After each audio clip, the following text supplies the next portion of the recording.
my pleasure to inform you we're in the very capable hands of Captain Walker, and he is assisted by First Officer Hawkins. Captain Walker has informed me our flight time today will be 5 hours. Your beverages will be complimentary. For a complete listing of the beverages we do offer, you can refer to the back of the Hemispheres magazine. Ce film m'a conduit sur les traces d'une histoire bien étrange qui constitue l'une des affaires criminelles les plus spectaculaires de l'histoire des États-Unis. Tout avait commencé de manière anodine. Je m'étais aperçu que l'informatique utilisait des concepts empruntés à d'autres domaines. Multimédia, virtualité, abolition des frontières et révolutions de toutes sortes faisaient partie du programme d'un courant artistique d'avant-garde des années 60. Ce courant voulait supprimer les frontières entre l'art et la vie. Son mot d'ordre était « Change now », changer maintenant.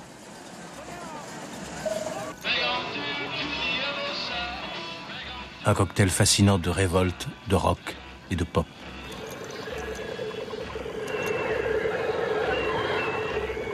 Leitmotiv de ce mouvement, tout est possible. La réalité est transformable à volonté. Tu es ce que tu veux être.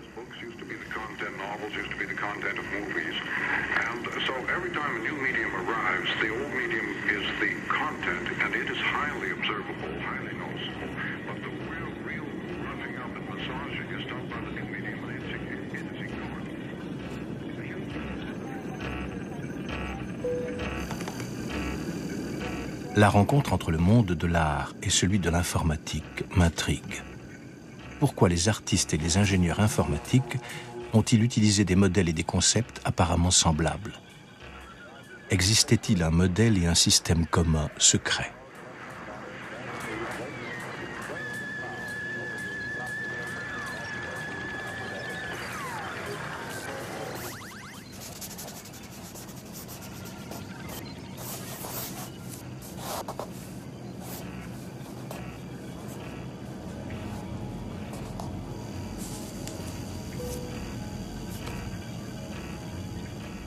Mes recherches me mènent chez un éditeur à New York. Dans les années 60, John Brockman faisait partie de la scène multimédia new-yorkaise et côtoyait John Cage, Jonas Mekas et Andy Warhol.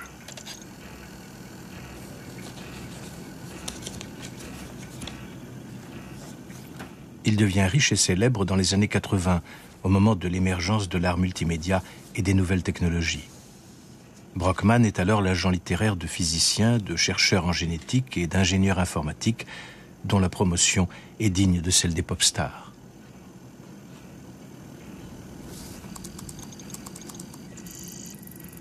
Dans les années 90, sa maison d'édition devient le centre d'un réseau de scientifiques, d'artistes et d'hommes des médias qu'il baptise Digerati.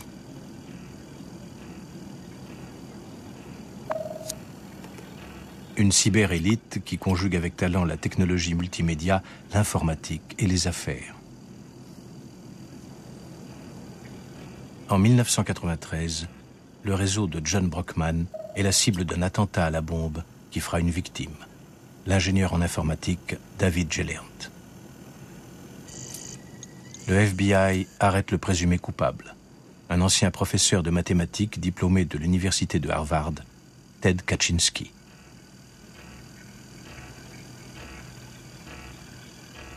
Pourquoi un mathématicien devient-il terroriste ?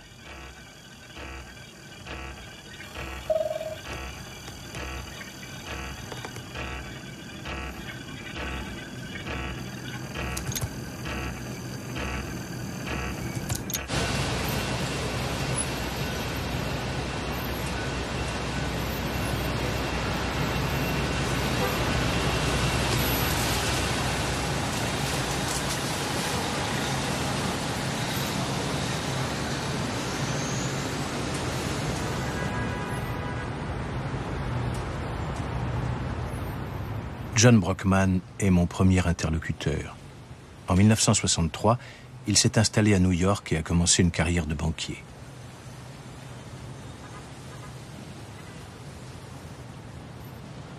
I was walking through Central Park one day, playing my banjo, and along comes Jonas Mekas with his little 8mm camera, and he starts filming me. We started to talk, and within a day, I was the new director of the Filmmaker Cinematheque.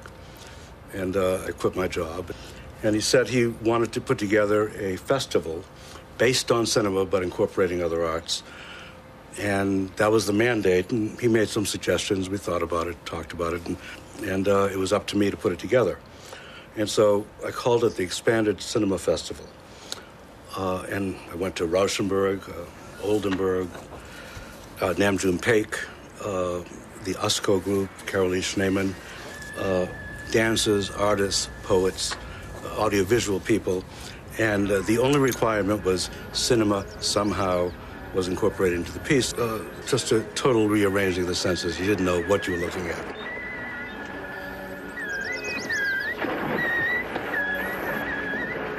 And all these people were experimenting with media. They were dealing with technological stuff. You know, nobody was talking about cybernetics at the time, but they were all reading McLuhan. Rauschenberg told me about McLuhan, suggested I read it. Then Cage handed me a copy of Cybernetics by Norbert Wiener and said, "This is something for you."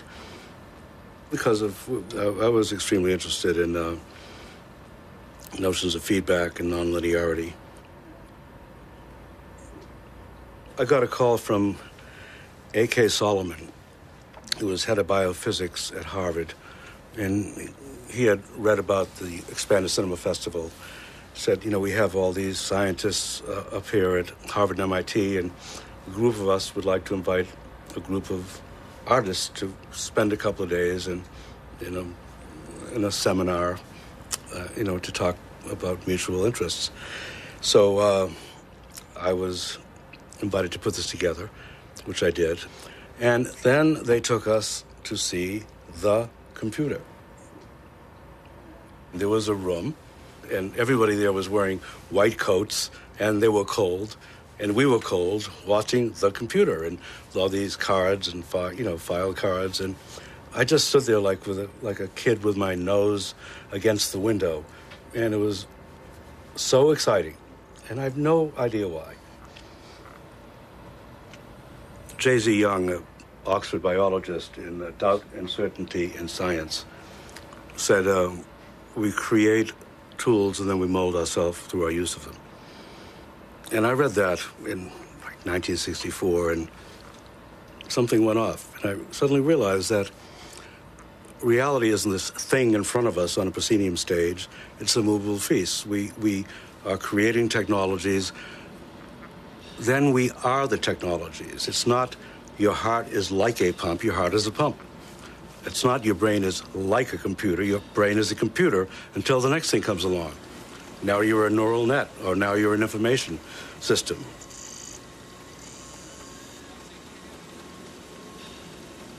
And, the circles widened.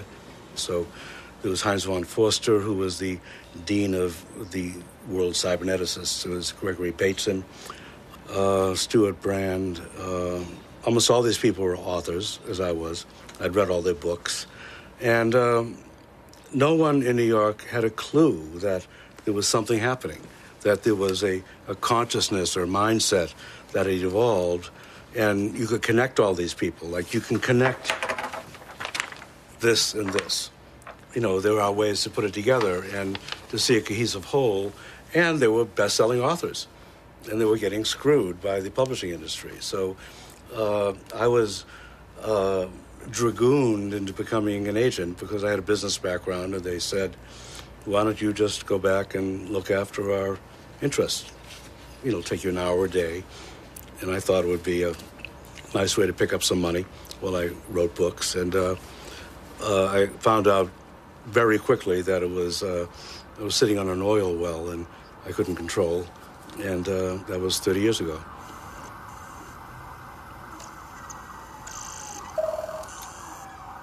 In 1993, someone attacked your network. We talked about your network, and David Gelernter, one of your fabulous writers, received a letter bomb from the Unabomber. Right. Why do you think he was a target? Well, I know he was a target. This madman, criminal madman, would read the New York Times, and a lot of the people he picked as targets were people that John Markoff had profiled. So Gelernte was the subject of one of the biggest profiles ever in the Times in 1991, and I'm sure that had something to do with it. But the Unabomber, he studied in Harvard, and he was a mathematician. Yeah, and he's a sick criminal. I wouldn't have a serious discussion about this guy. You know, he doesn't rise to the level. I think he's a guy that wrote this manifesto that he couldn't possibly get published because it's written so badly and is so flawed. So in order to get it published, he killed people. End of story. People can have arguments about environment and science, but you don't need to kill people to make your point. And I wouldn't dignify him by discussing him any further. Let's change the subject. So call a car.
La réaction de John Brockman à ma question sur Ted Kaczynski me surprend.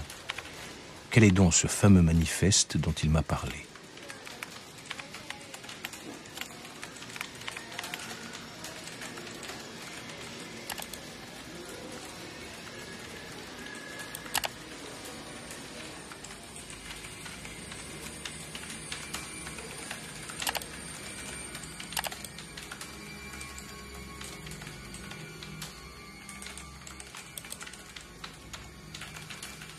Entre 1978 et 1995, une série d'attentats à la bombe secoue les États-Unis. 3 personnes trouvent la mort. 23 autres sont blessées, certaines gravement. Les cibles de ces attentats sont des patrons de compagnies aériennes ainsi que des scientifiques de grandes universités. Les enquêteurs du FBI pensent qu'il s'agit d'un individu isolé doté d'une grande intelligence. Il lui donne comme nom de code Unabomber, en référence aux premières lettres des mots Universities, université, et Airlines, compagnies aériennes.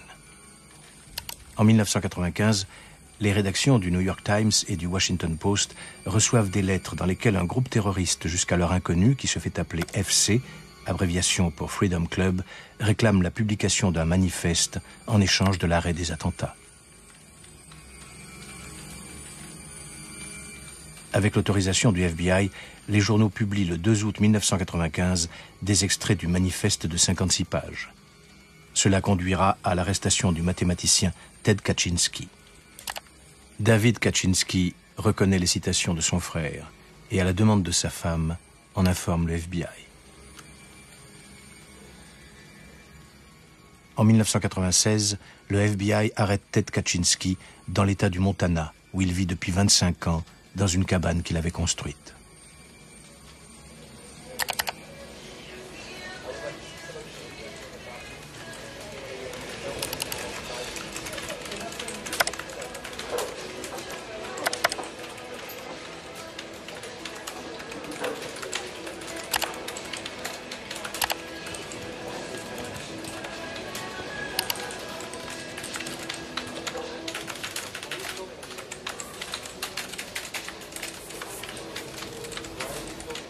Mon interlocuteur suivant est Stewart Brandt, ami et client de John Brockman.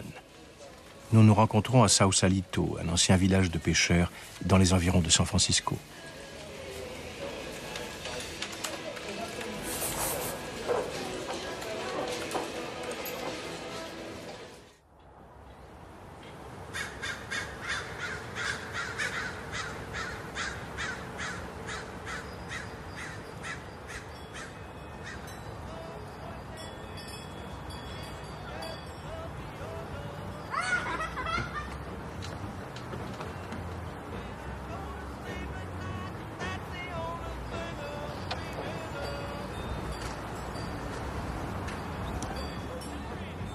Dans les années 60, Stewart Brandt faisait partie d'un groupe de hippies et d'artistes qui vivaient sur des péniches.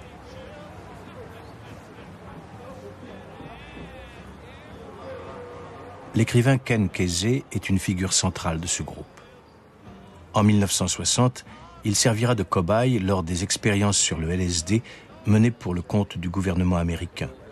Plus tard, il sillonnera les routes avec des musiciens et le groupe de théâtre Merry Prankster. Il participera au célèbre acid test où sont consommés du LSD et d'autres drogues qui transforment la conscience en système ouvert, une forme d'alternative de la cybernétique.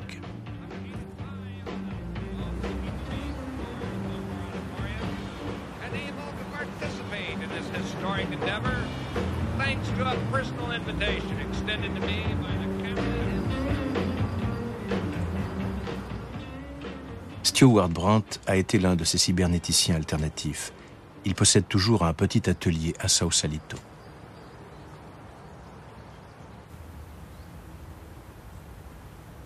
Brandt est l'inventeur du concept de personal computer. Dans les années 60, il est l'éditeur du Whole Earth Catalog, un catalogue de vente par correspondance de produits pour un mode de vie alternatif. Dans les années 80, il installe sur une péniche à Sausalito le premier réseau informatique alternatif au monde, baptisé The Well. Dans les années 90, il devient consultant pour l'industrie informatique californienne. Quel est donc le point commun entre l'informatique, le LSD et les hippies? In 1960 and 61, I was a lieutenant in the U.S. Army, based at Fort Dix, New Jersey. And on weekends when I could get away, I went to the Lower East Side of New York and hung out with artists, because by then I'd been hanging out with artists in San Francisco in 1959 and 60. John Brockman was part of that, a fellow named Steve Durkee, a poet named Gerd Stern, a group of artists and engineers called USCO was taking shape about then, standing for Us Company. The mechanism of meeting Ken Kesey was very straightforward. It was through Indians. By chance, I was a photojournalist then, and I got a job through a friend photographing Indians in Oregon at the Warm Springs Indian Reservation. So I photographed these guys, and I thought, this is a real interesting, different America that I didn't know about, that is fundamental and profound. And then Kesey's book came out, One Flew Over the Cuckoo's Nest, which had a character in it named Chief Broom. And Chief Broom was portrayed as an Indian from the reservation where I'd been working. So I was moved by that, and it sort of gave me the rest of the permission to think what I was thinking, that Indians were important. And so I sent Kesey photographs through a mutual friend. I knew his address that I'd taken, and he basically sent back a note, come on down. And was welcomed right in and blended in and became part of it. We're on our way to L.A. We'll have to all get together on one plan of attack. How are we coming in? Is everybody Which at coming this in time everywhere? is you're going to have should all be coming in everywhere. Everywhere. But the Intrepid Trips production at the moment is the acid test. Okay, once again, the train is in. Being on the bus, going from acid test to acid test, basically, which was Kesey's form of performance art, using our band was a group called the Warlocks, which later became the Grateful Dead. A number of people around the group were ex-Army, like I was. A number of them were artists. And it was intensely improvisational. Come on now. Get some power up here on the stage. Our best technicians are now on the problem. All right, turn up the microphone.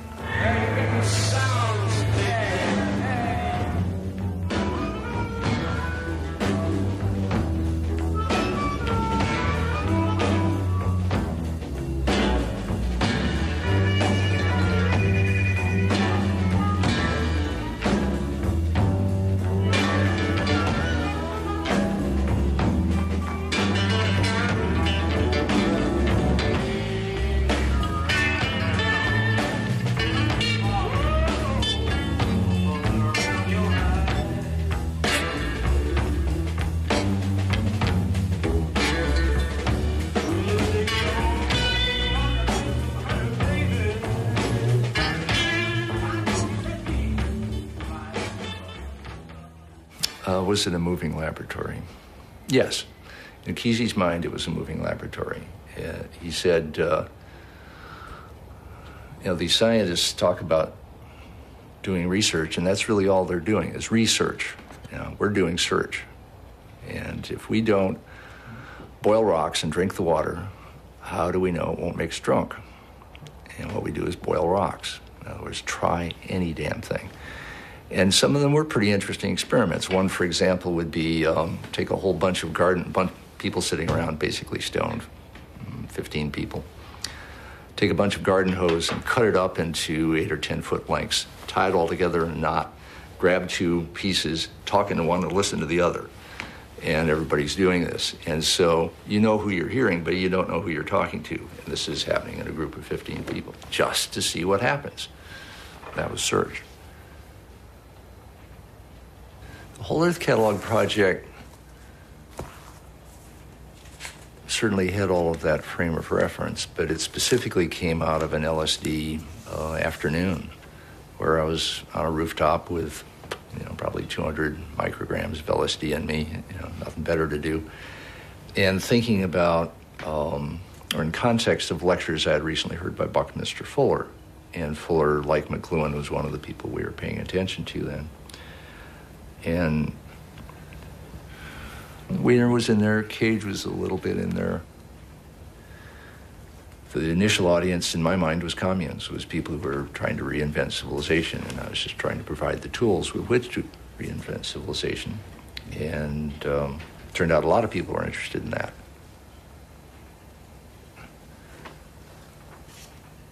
The communes that try to, quote, go back to basics and just farm, made a real good try at doing that. And some of them even learned a fair amount of serious farming. A book that we purveyed in the Whole Earth Catalog called Goat Husbandry was a very popular book. And it's a good book. You get the book, get a goat, you can do it. Milk and everything. But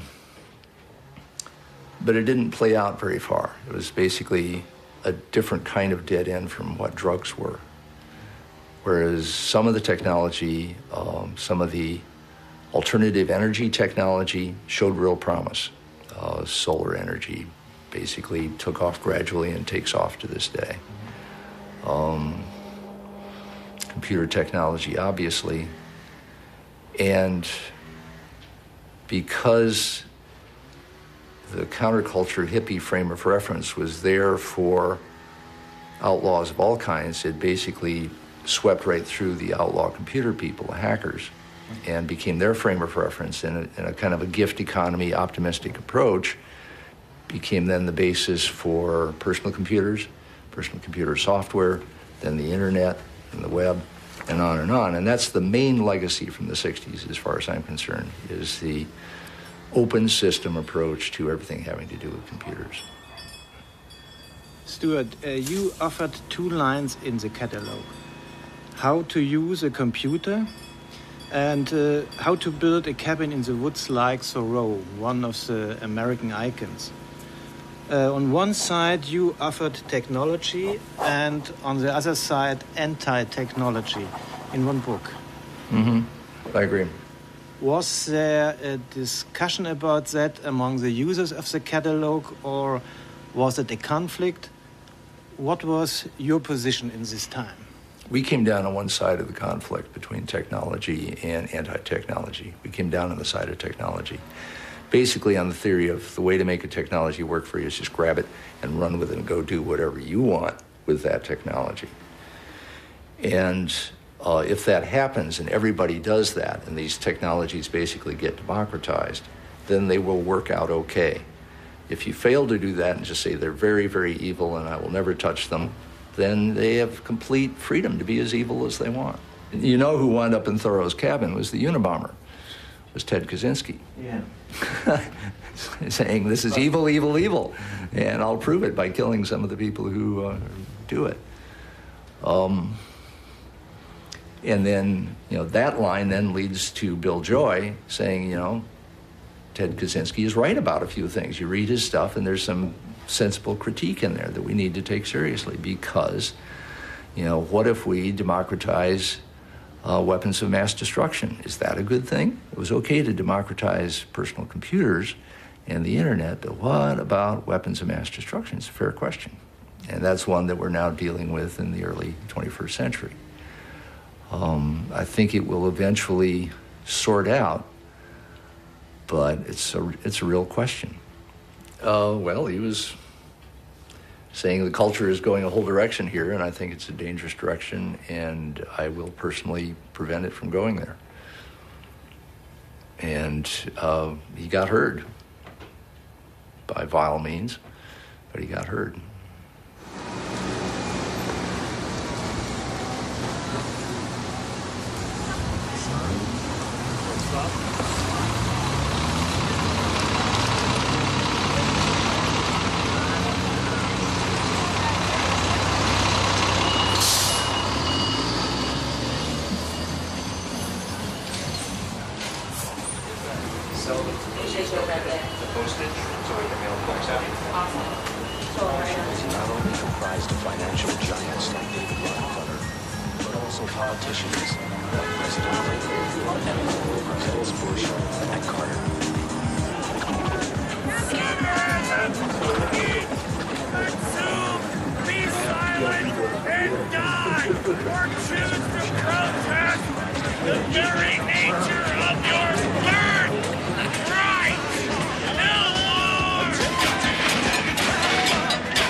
La société industrielle et son avenir par le FC.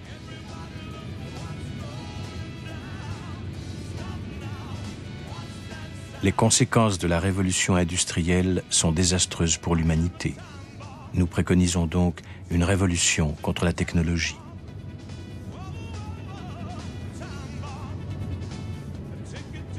Le progrès technique et scientifique va détruire la liberté de l'individu. Il n'existera bientôt plus de lieu où l'individu pourra échapper à la surveillance d'un superordinateur et au contrôle de la conscience.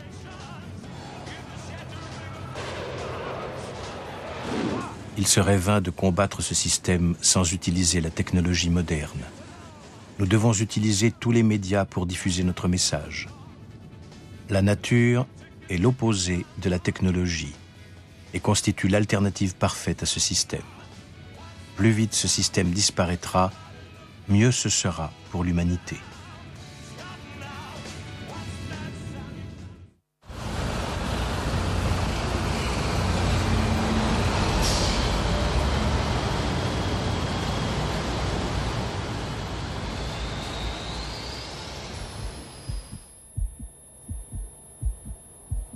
Florence, Colorado, le 28 février. Cher Monsieur Dambeck, je vous remercie pour votre lettre et vos questions auxquelles je vais essayer de répondre. Cela me permettra d'approfondir mes connaissances en allemand. Je ne suis pas un scientifique. J'ai été mathématicien il y a 30 ans, mais j'ai oublié la plupart de mes connaissances en mathématiques.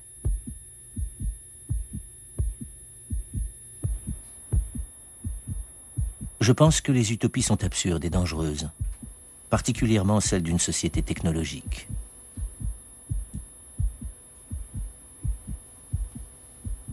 La technologie est un pouvoir opiniâtre et extrêmement dangereux, qui nous conduit où elle veut bien nous conduire.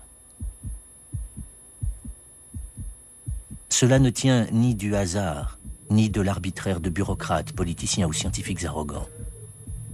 Mais le système technologique doit tout simplement conformer le comportement humain à ses propres exigences.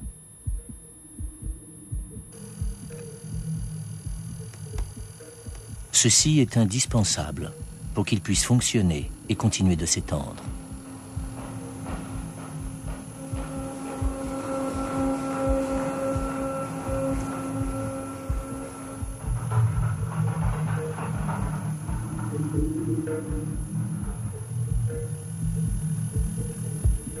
Vous me posez également des questions sur le manifeste.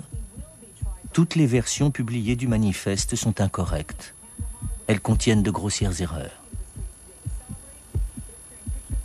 Si vous souhaitez recevoir une version exacte du manifeste, je peux vous en envoyer une. Vous pouvez continuer de m'écrire en allemand.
Comment naît une utopie?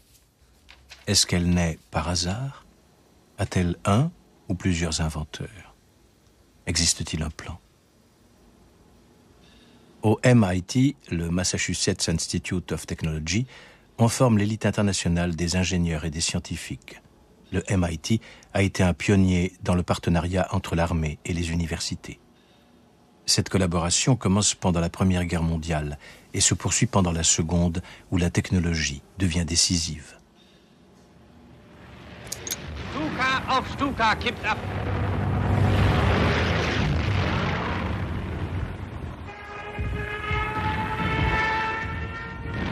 Le 13 août 1940, la Luftwaffe lance son offensive contre la Grande-Bretagne.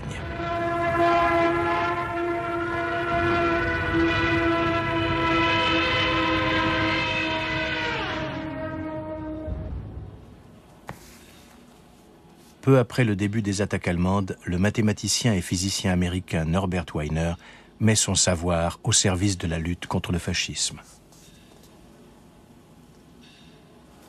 Wiener est professeur de mathématiques au MIT.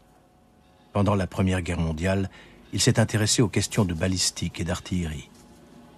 Comment construire une machine qui peut prévoir les mouvements des avions de chasse, de façon à pouvoir les abattre?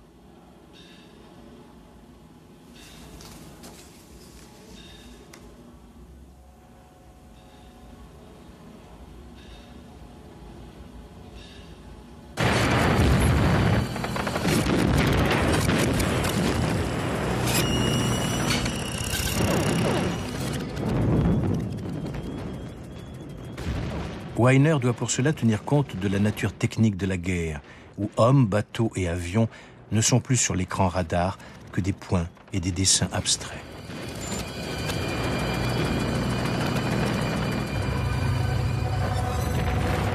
Le pilote ne fait plus qu'un avec son avion. La frontière entre l'homme et la machine s'estompe. Il en résulte un adversaire anonyme et mécanisé, dont les actes sont simulés et calculés dans des laboratoires de guerre.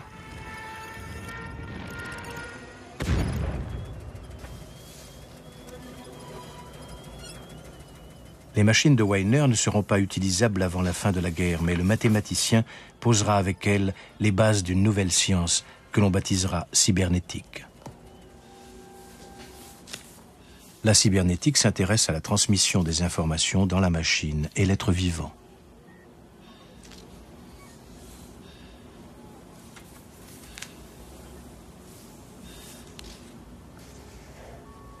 À la base de la cybernétique, il y a la supposition que le système nerveux humain ne reproduit pas la réalité, mais la calcule.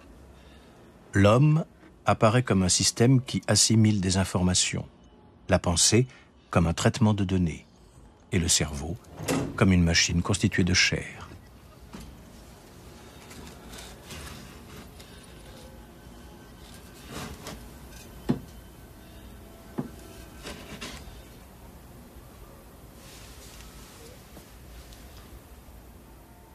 Le cerveau n'est plus le lieu où le moi et l'identité se forment de façon mystérieuse grâce à la mémoire et à la conscience. C'est une machine constituée de circuits, de boucles de contre-réaction et de nœuds de communication.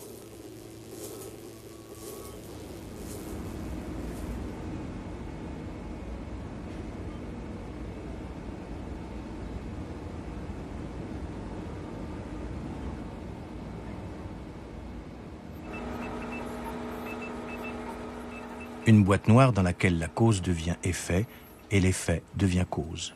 Un système de feedback fermé avec des entrées et des sorties de données que l'on peut contrôler et calculer. Le cerveau n'est plus envisagé du point de vue de la nature, mais de celui incontestable des mathématiques et de la logique.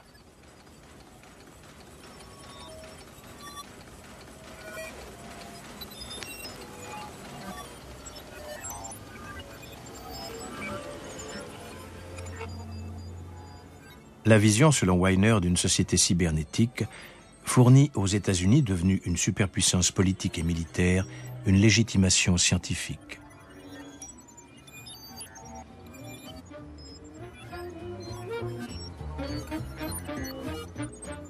La cybernétique devient la nouvelle science de référence et se développe sous plusieurs étiquettes. D'une théorie naît une pratique à l'échelon international.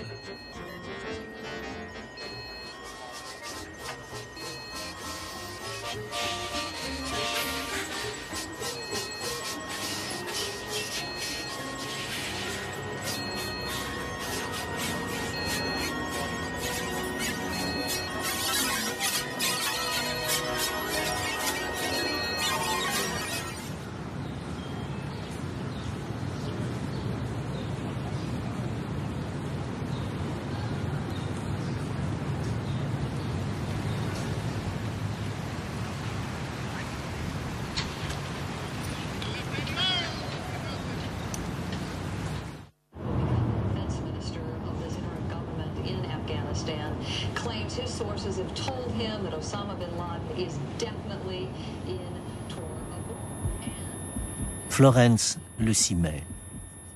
Disposant d'un peu plus de temps, je réponds à présent à votre lettre. Vous me demandez à quoi ressemblerait une société post-technologique. Quand toute la technologie moderne sera détruite, il n'y aura plus ni biotechnologie, ni ordinateur, ni bombe atomique, etc.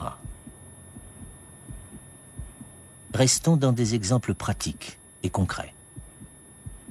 Aimeriez-vous que les hommes vivent dans un monde virtuel? Aimeriez-vous que les machines soient plus intelligentes que les humains?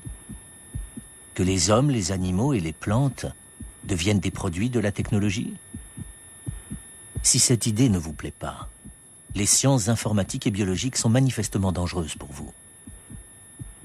Voilà qui est très simple, et n'a rien à voir avec la morale, le théorème d'incomplétude de Gödel ou d'autres questions philosophiques abstraites. Vous Vous avez proposé de m'envoyer quelque chose qui me ferait plaisir. J'accepte volontiers cette offre.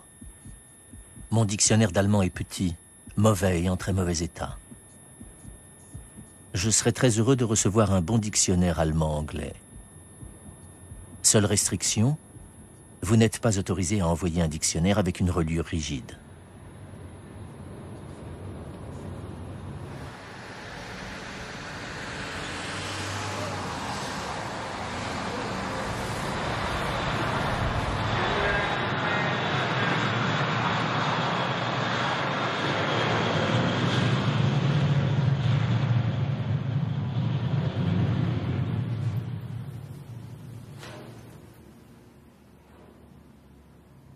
With the Cold War, with World War II over, and now us turning our attentions to the Russians, we needed various ways to, one, literally protect our skies, and two, to give the people of the U.S. Sort of a feeling of security. And that's where SAGE came in.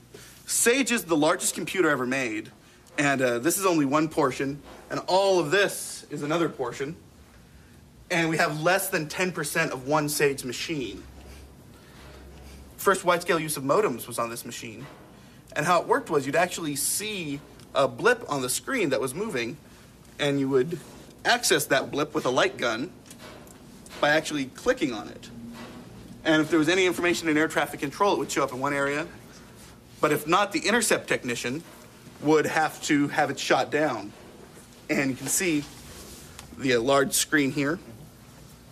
And first wide-scale use of modems, it was a decentralized network. So if a bomb was to take out one of them, you could still control the output and the inputs from another station.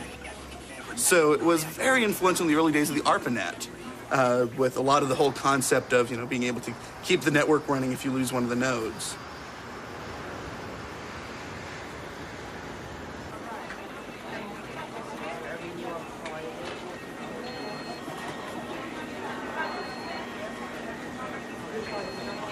Indicate what was coming, and then you could scramble jets or even launch missiles from the ground.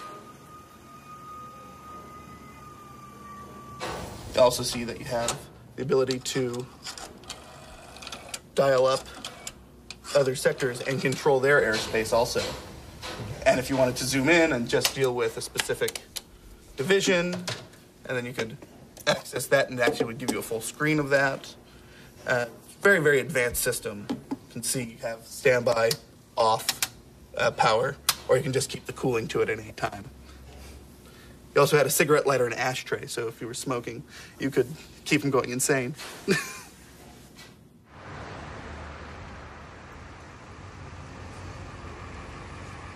In response to the recent cases of anthrax in the U.S., all of the experts I spoke with said the worst thing we can do right now is panic. We need to let public health officials and the FBI carry out this investigation. And in the meantime, what the public can do is take some time to get enough of your love, as well as what can and cannot do. I'm a hug boy, baby. I can't get enough of your love. When I go to sleep at night, that's the only thing I'm dreaming of. Retour à Ted Kaczynski. En 1958, l'adolescent de 16 ans, au QI de 170, commence ses études de mathématiques à l'université de Harvard.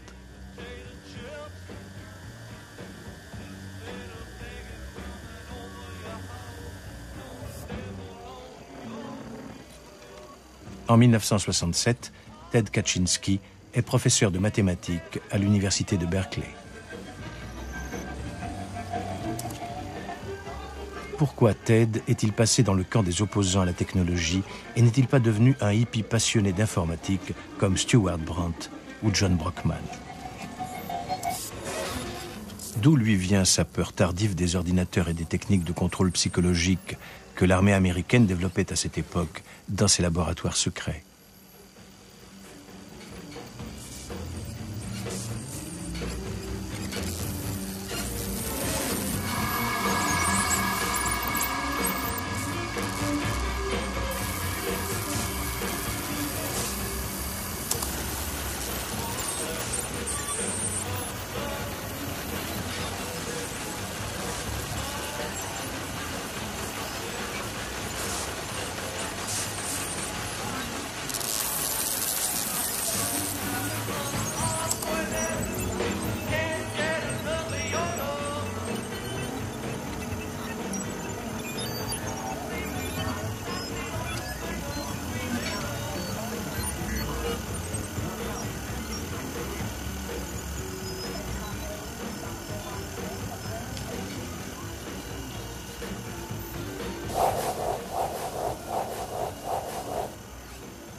Comment crée-t-on des réseaux informatiques planétaires à partir d'ordinateurs isolés? C'est la tâche à laquelle s'est attelé l'ancien ingénieur de la NASA, Robert Taylor, à la fin des années 60.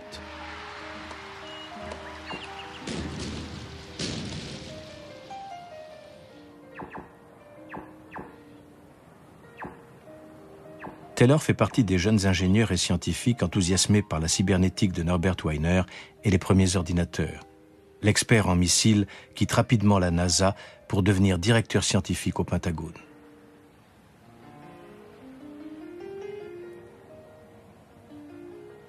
Là, il décide du montant des subventions accordées par le ministère de la Défense aux laboratoires des universités, aux entreprises ou aux scientifiques pour leurs projets de recherche.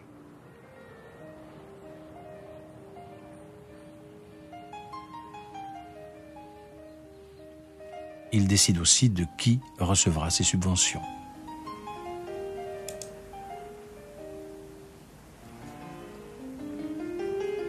Le projet ARPANET, développé sous sa direction dans les années 70, est le précurseur d'Internet et de tous les réseaux de communication utilisés aujourd'hui dans la guerre électronique.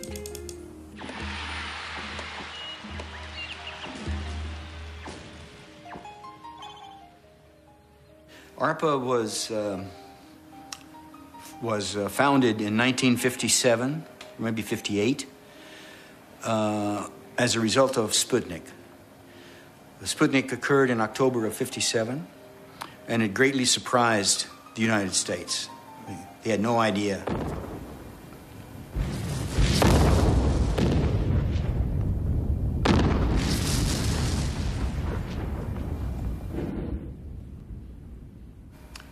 In 58, very soon after Sputnik, Eisenhower, who was president then, asked the Department of Defense to set up a special agency called ARPA, the Advanced Research Projects Agency, to look for research projects that had a longer-term expectation associated with it, so in the hopes that we would not get surprised again, like the Russians surprised us. So the initial ARPA programs were all space-related, not computer research, by and large. Then in 1960, NASA was formed, and by Kennedy. And the ARPA space programs were all transferred to NASA. That left ARPA, by 61, 62, it left ARPA an opportunity to do some other things. And one of the things they decided to get into was computer research. For my office in ARPA and for some of the other offices in ARPA, the policy was go find people with really big ideas that you think might work, and if they do work, the payoff will be very large. And then there were people, labs, offices, and companies. Yes. And how... And I was supporting... Can it work? Can you draw for me? How exists then a network? Okay, so this group here has its own computer, and this group has its own computer, and this group, and so on. But these computers cannot talk, communicate with one another unless you put a little translator next to each one of these. So this computer's sending something over here, it goes through this translator. The translator translates this language, if you will, or these bits, into a common language that he can understand and he can understand, but he can't and he can't. And so the translation goes through here, it comes here. This guy then translates this stuff into something that this guy can then receive. And the same is true over here, and over here, and even over here, so that everything is sort of multiple connected. But some historians have looked at this and said, well, the reason that ARPA built the ARPANET was in the case of nuclear disaster. No, that's not the reason we built the ARPANET. We built the ARPANET to enable people in different places who had common interest to share those interests. The internet is simply an evolution of the ARPANET, both in philosophy and in technology.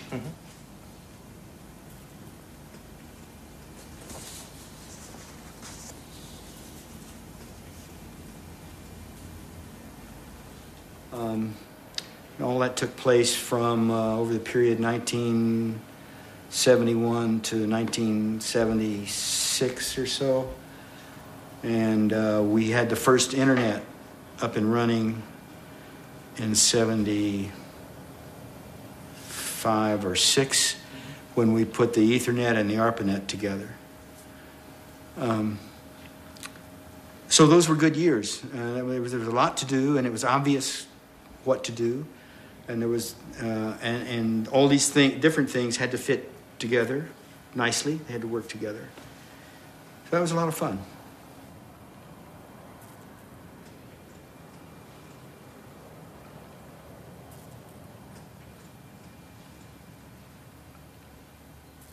Robert, for you it was a lot of fun, but other people were afraid of these growing networks. For them it seemed like cancer or a machine which we perhaps couldn't control. What do you think about such critics like Ted Kaczynski?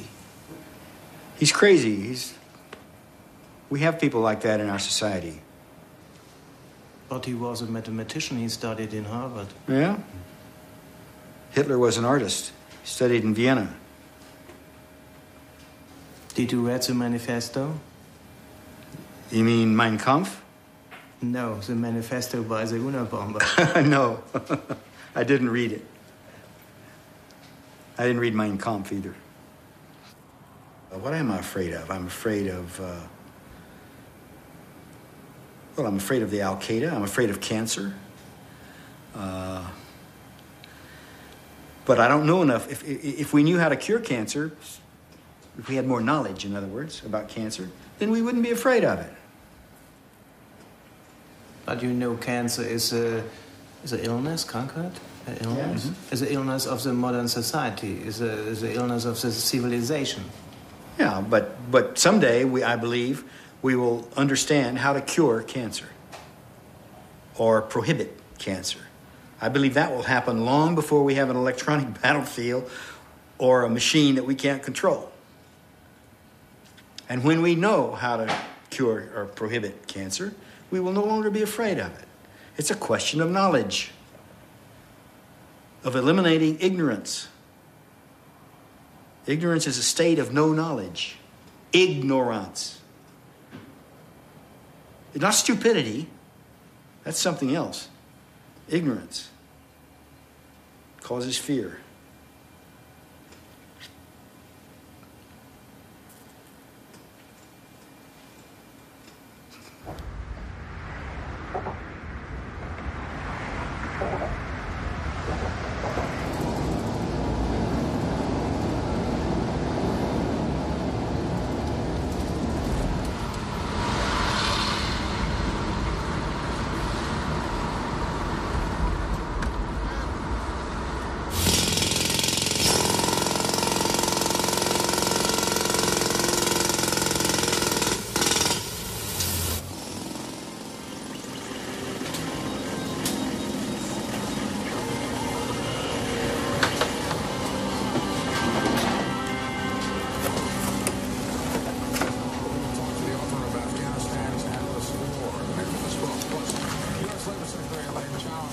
Quels sont les premiers éléments de mon enquête?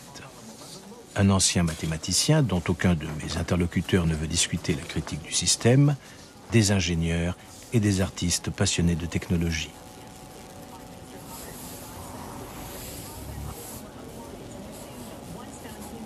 Tout ceci fait apparemment partie d'un système dont je commence tout juste à percevoir les contours.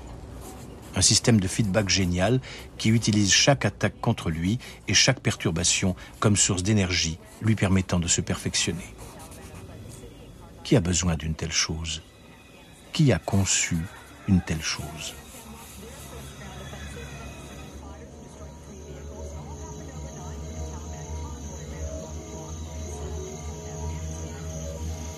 Entre 1946 et 1953, des scientifiques éminents de diverses disciplines se rencontrent au Beekman Hotel à New York, à l'invitation de la fondation Joshua Macy. Parmi eux se trouvent Norbert Wiener, Margaret Mead, Gregory Bateson, Kurt Lewin et John von Neumann.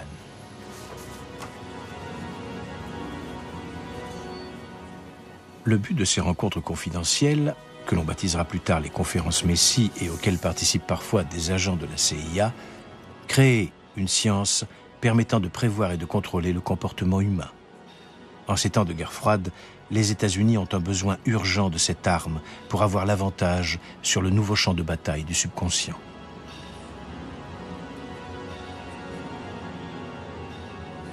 Les participants des conférences Macy accueillent avec grand intérêt la publication en 1950 de La personnalité autoritaire.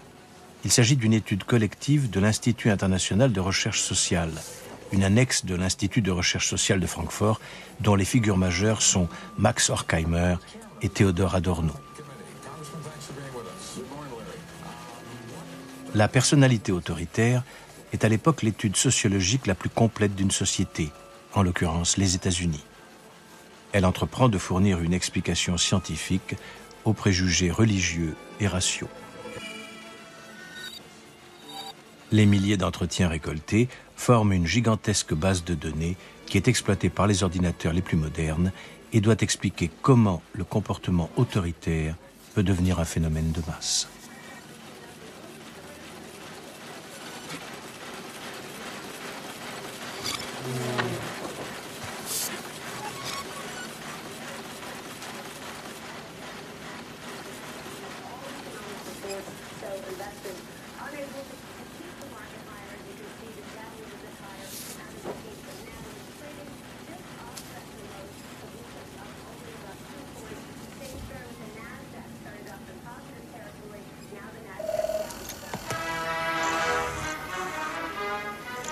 Les auteurs de l'étude pensent que la cause se situe dans la matrice autoritaire de l'homme, qui est la clé de la psychologie du fascisme et des systèmes autoritaires en général. Cette matrice se développe au travers de l'éducation et de la tradition. Elle est incompatible avec la représentation métaphysique d'une nature supranaturelle.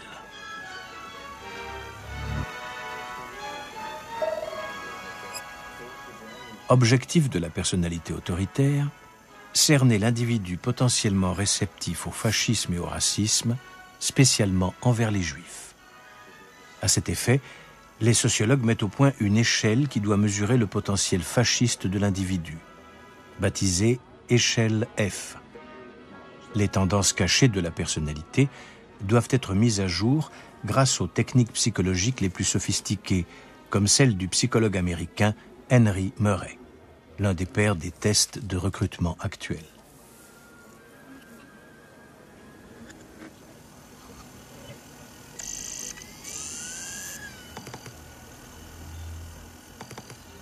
Pour éradiquer à jamais le fascisme et l'antisémitisme, il apparaît nécessaire de changer la nature de l'homme et son modèle culturel afin que cette matrice autoritaire disparaisse définitivement. Mais comment pénétrer sans opération dans la personnalité et la conscience des hommes pour changer cela ?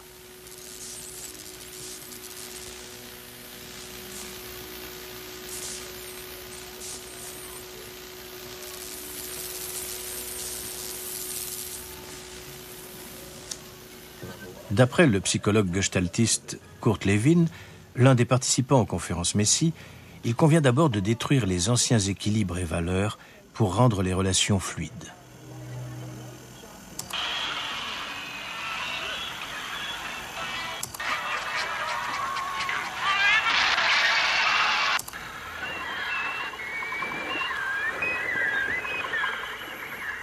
De nouveaux équilibres et valeurs peuvent alors être établis, qui seront consolidés de façon durable par l'autorégulation. La rééducation devient de l'auto-rééducation. Le monde est censé se transformer en une société mondiale post-nationale et multiethnique sans frontières codifiées.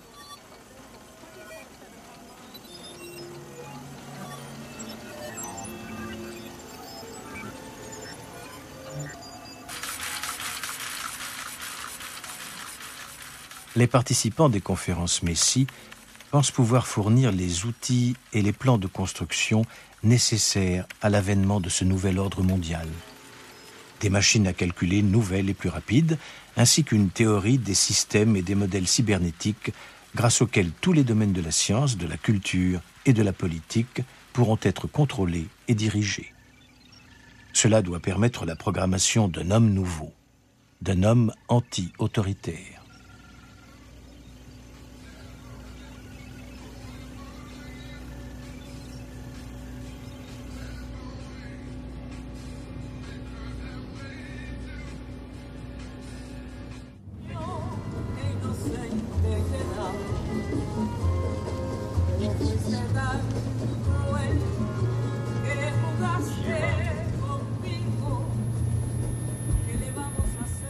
Florence, le 15 mai.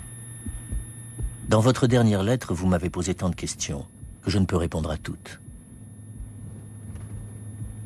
Lorsque je vous ai écrit que le concept d'utopie était insensé et dangereux, je ne voulais pas dire que toutes les utopies sont insensées et dangereuses.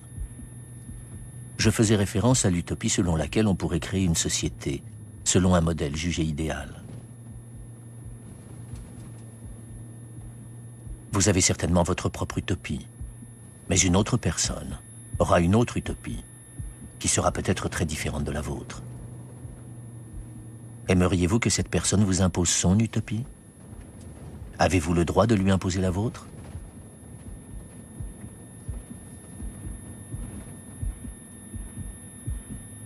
J'aimerais beaucoup répondre à cette question ainsi qu'aux autres, mais de graves problèmes sont apparus qui me causent beaucoup de soucis. C'est pourquoi je termine ici cette lettre. Je vous écrirai plus longuement, ultérieurement.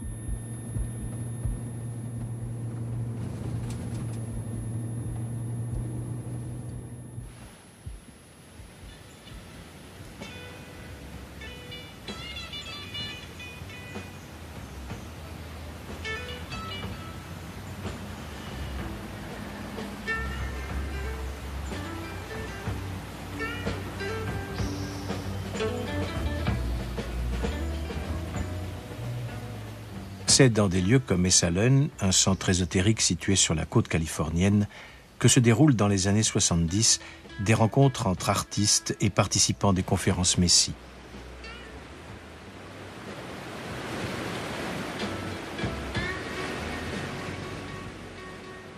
Il s'agit de faire émerger une nouvelle spiritualité grâce à la cybernétique et aux drogues et de vulgariser les idées des conférences Messie. Participent à ces rencontres Stewart Brandt, John Brockman, ainsi que des gourous de l'avant-garde tels que John Cage ou Buckminster Fuller. Elles permettront à la cybernétique et à la théorie des systèmes de se répandre dans les milieux internationaux de la bohème et d'acquérir ainsi une aura non militaire.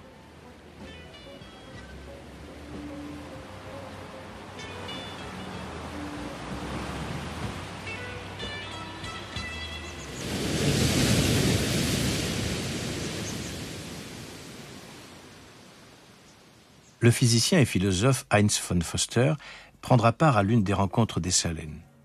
Né en 1911 à Vienne, Foster a été en contact, lorsqu'il était étudiant, avec le philosophe Ludwig Wittgenstein et les scientifiques du Cercle de Vienne, les précurseurs de la cybernétique et de la théorie des systèmes.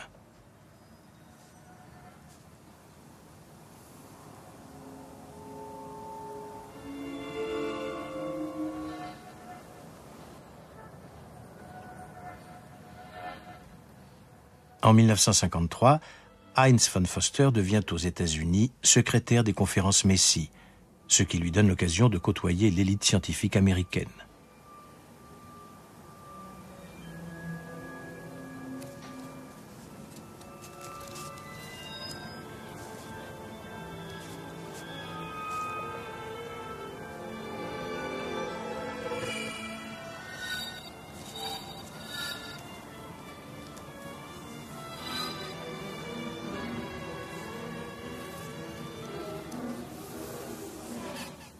Foster compte parmi les pionniers de la théorie du constructivisme, qui considère que l'homme construit lui-même sa réalité et qu'il n'existe pas de réalité objective.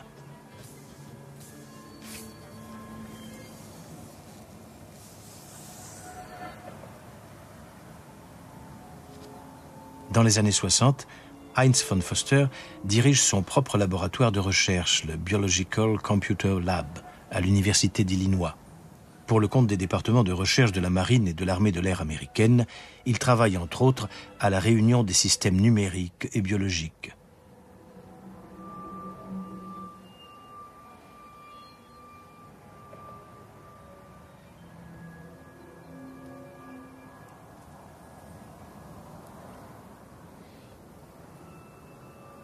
Heinz von Foster n'a jamais possédé d'ordinateur, car il est persuadé d'en être un lui-même.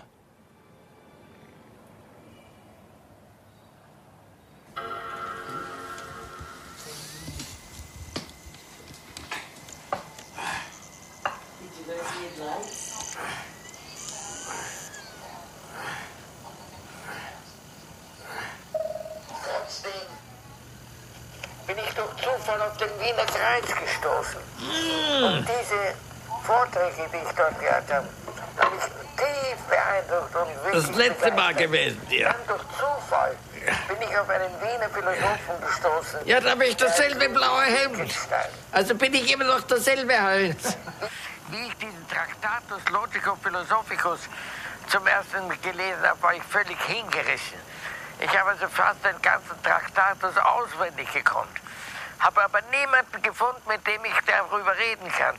Nur wenn zu uns zu Hause in der Familie irgendwelche philosophische Sätze gesprochen worden sind, habe ich gesagt, nein, so geht das nicht. Ludwig Wittgenstein sagt, Proposition 4,52, so ist der Fall. Und meine armen Eltern und Verwandten haben gesagt, was machen wir mit diesem armen Buben? Der ist völlig brainwashed von Wittgenstein. Können wir irgendjemanden finden, der ihm da hilft, aus dieser Falle herauszukommen?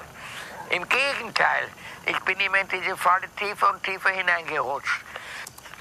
Was ich sehe und was, glaube ich, in Ihren Fragenkomplex eintaucht, ist, dass Wissenschaft oder Scientia auf Lateinischen in diesen 2000 Jahren, seit Aristotel bis 2000, einen unerhörten Erfolg gehabt hat.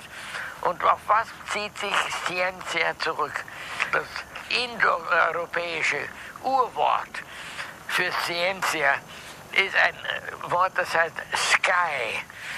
Und das ist in Science und Scientia und in Schizophrenie und in Schism. Das ist das Wort für trennen. Und eben Systemik ist genau eine parallele Entwicklung, nur das Gegenteil von Science ist integriert. Also wenn Sie heute bedenken, die ganze Systemtheorie und die Systemforscher, die sowohl in der Kunst als auch in der Wissenschaft auftauchen. Ich würde eben das eben nicht mehr Wissenschaft nennen, ich würde das eben Systemics nennen. Dass heute die Wissenschaft ist übergegangen in eine Haltung, die zusammensieht, eine Systemics, also von Science to Systemics sehe ich die heutigen Schritte.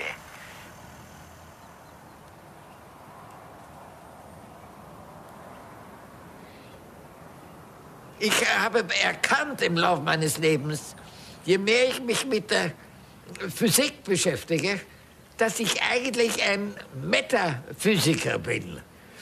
Und damit habe ich mich dann mehr und mehr gespielt. Und wenn Sie mich fragen, ja, lieber Heinz von Foster, was ist ein Metaphysiker? Dann sage ich Folgendes. Es gibt unter den Fragen, die wir stellen über die Welt, gibt es solche, die man beantworten kann. Heinz von Foster, wie alt sind Sie? Das kann man beantworten, kann man nachschauen, Katalog, das heißt 1911 geboren, ist jetzt 90. Oder man kann Fragen, die nicht beantwortet werden können. Wie zum Beispiel, Heinz von Foster, sag einmal, wie ist das Weltall entstanden?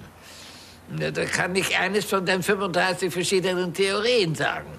Und ich frage einen Sternkundigen, und er sagt, da war doch dieser Big Bang vor 20 Millionen Jahren. Oder ich frage einen braven Katholiken und sagt, jeder weiß, wie das entstanden ist. Da hat Gott die Welt erschaffen. Und nach 7 Tagen war er müde und hat eine Pause gemacht. Das war der Sonntag. Also da gibt es verschiedene sehr interessante Hypothesen, wie das Weltall entstanden ist. Das heißt, Es gibt deswegen so viele Hypothesen, weil die Frage nicht beantwortbar ist. So kommt es nur darauf an, wie interessant ist die Geschichte, die der erfindet, wie das Weltall entstanden ist. Da ist man natürlich ganz nah bei der Kunst. Wenn es darum geht, eine gute Geschichte zu erfinden, ja. Also eine poetische Geschichte. Ja, genau, das ist die Sache. Es besteht ein Zweikampf oder ein Dreikampf oder ein Zehnkampf zwischen den verschiedenen Poeten. Wer erfindet eine lustige, amüsante und interessante Geschichte, die jeder sofort glaubt, das muss es gewesen sein. Aber Herr von Förster, die Wissenschaft, auch gerade Ihre eigenen Forschungen, das sind doch nicht nur Erfindungen oder schöne Geschichten.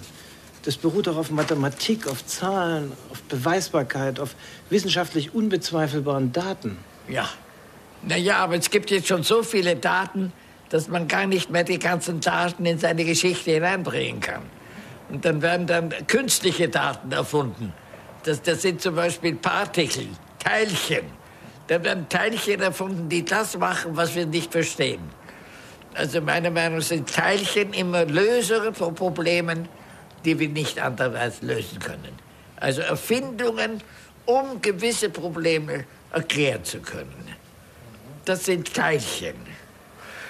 Jetzt muss ich dumm fragen. Ja, das verstehe ich. Ja. Ja, ich lasse es mir ein bisschen besser erklären. Ja. Sagen wir, es ist eine Lücke in meiner Theorie. Ja, da kann ich nicht mehr drüber springen. Ach so, nein, das sind einfach neue Teilchen, die entweder grün, gelb oder sprechig oder ich weiß nicht was alles machen. Die ersetzen das Loch in meiner Theorie. So behaupte ich, dass jedes Teilchen, was wir heute in der Physik lesen, ist die Antwort für eine Frage, die wir nicht beantworten können. Na, aber das ist doch schrecklich. Wie kann man denn auf der Grundlage einer Theorie, die Löcher hat, also auf so einem anscheinend wackeligen Fundament, also Maschinensysteme, weltweit sich ausdehnende Maschinensysteme quasi ins Unendliche wachsen lassen? Ja. Ist das denn nicht riskant oder gefährlich? Ja.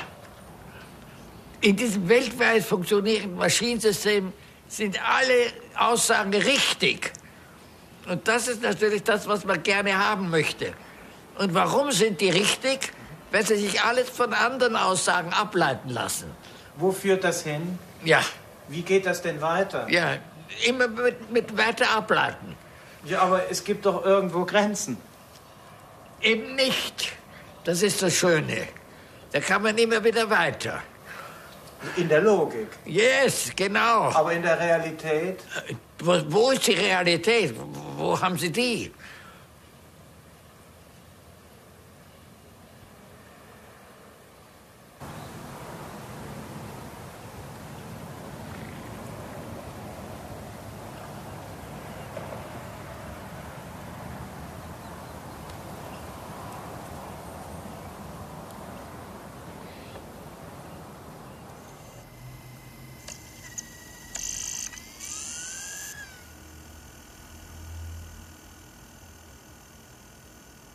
En 1971, Ted Kaczynski abandonne sa chaire de professeur à l'université de Berkeley et part se construire une cabane dans les forêts du Montana.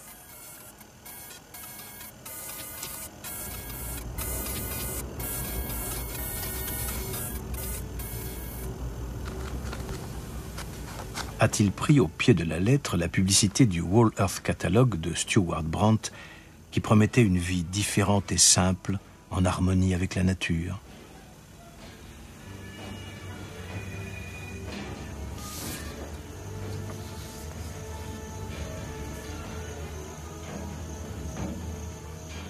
Cherche-t-il dans cette expérience extrême une authenticité et une réalité qui se sont dissoutes dans l'espace illimité des mathématiques et de la logique et ne sont plus que des structures et des formules mathématiques abstraites?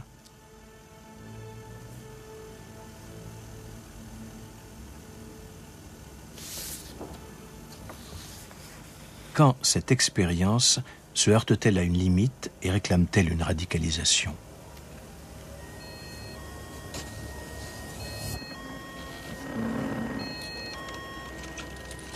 Quand le déclic se produit-il? Quand la fuite en dehors des mathématiques et de la logique devient-elle une fuite en avant dans la paranoïa, comme les médias l'ont insinué? Une fuite dans la paranoïa, comme celle de son collègue mathématicien Kurt Gödel, qui, avec son théorème d'incomplétude, pose une question à laquelle on ne peut répondre et se heurte à une limite au-delà de laquelle il n'y a que la paranoïa ou la vérité.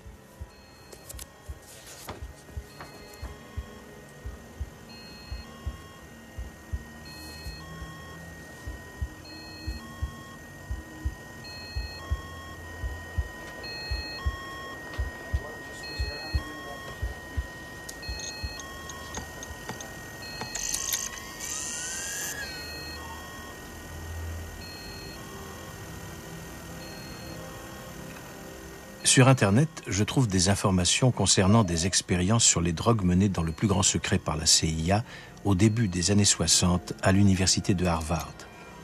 Parmi les cobayes se trouvait l'étudiant en mathématiques Ted Kaczynski.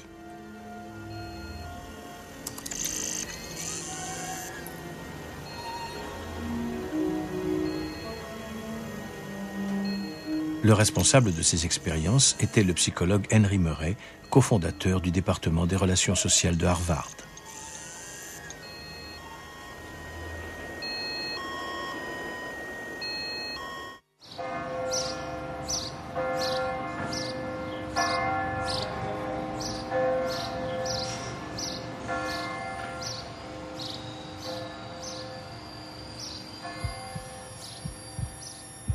Florence, le 26 mars.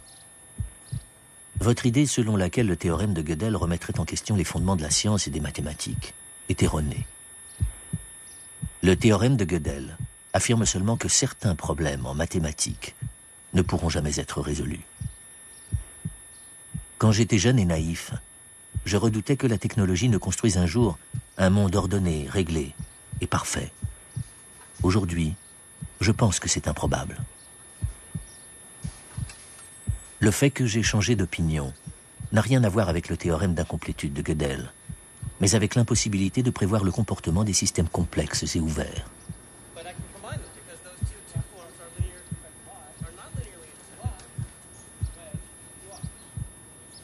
Aimeriez-vous vivre dans un monde où des scientifiques et des machines plus intelligentes que l'homme sauraient et comprendraient tout, et pourraient par conséquent tout ordonner et régler? Si cette idée ne vous plaît pas, pourquoi vous plaindre que la science ne sait pas tout et que la théorie comporte des lacunes? Au lieu de cela, vous devriez vous inquiéter du fait que la science en sait trop. Je dois m'arrêter ici. Merci beaucoup pour le dictionnaire.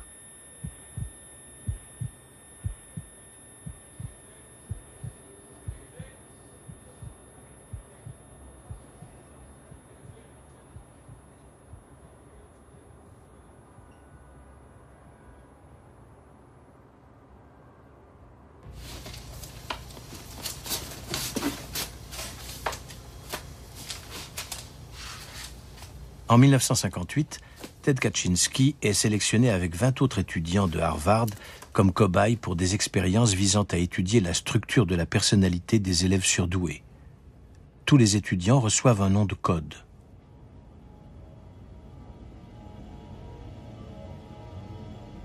Ted Kaczynski sera lawful, qui respecte la loi. Le responsable de cette série d'expériences est le psychologue Henry Murray, ancien commandant de l'armée américaine pendant la Seconde Guerre mondiale, maintes fois décoré.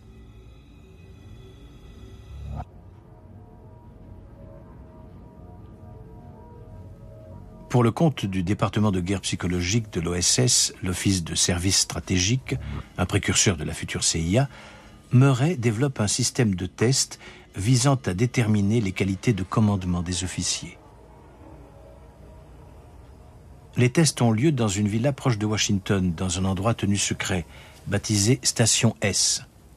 Ils doivent évaluer le comportement des élites face à la pression psychologique.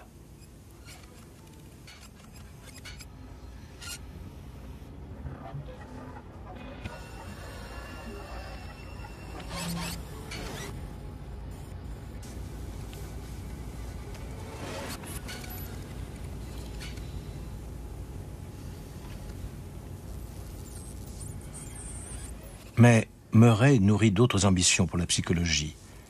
Tout comme les auteurs de La personnalité autoritaire, qui utilisent les tests d'évaluation qu'il a mis au point, Murray pense que la psychologie et les nouvelles sciences sociales peuvent contribuer à l'avènement d'un monde de paix et d'harmonie.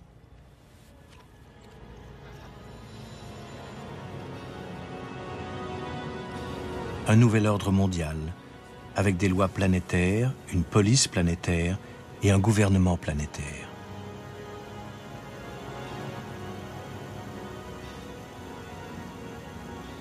Selon Murray, les États-Unis sont l'abstraction d'un seul et unique monde qui attend d'être créé.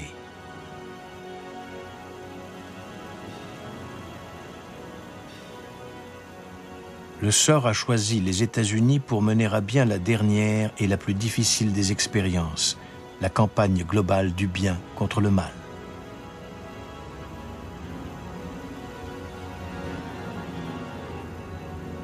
En nous soumettant totalement à un gouvernement mondial, nous réconfortons tous les hommes de la Terre grâce à la perspective de la sécurité qui peut combattre le spectre de tous les totalitarismes.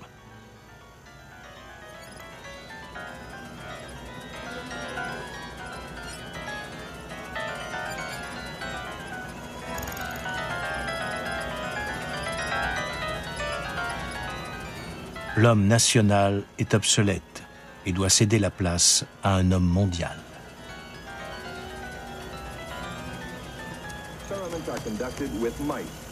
Mice exposed to a toxic compound are compared with others that were not exposed. Afin de mener à bien cette transformation, des scientifiques travaillant pour le compte de la CIA utilisent le LSD-25, une nouvelle drogue synthétique développée par les laboratoires pharmaceutiques suisses Sandoz.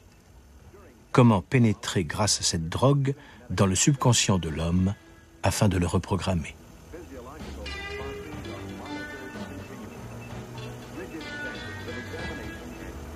Have resulted in a perfect record of recovery.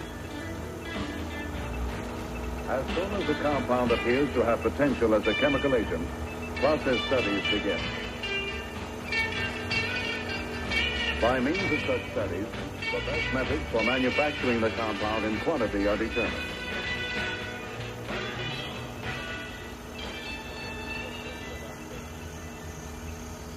Henry Murray, lui, a une obsession.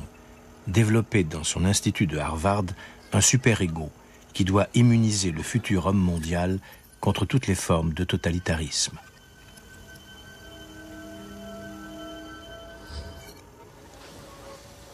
Il met au point une batterie de tests où il soumet les étudiants cobayes à un stress psychique extrême.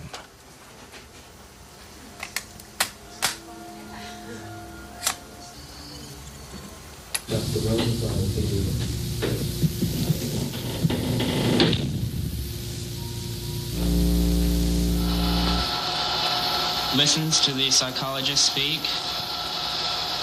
answers in turn,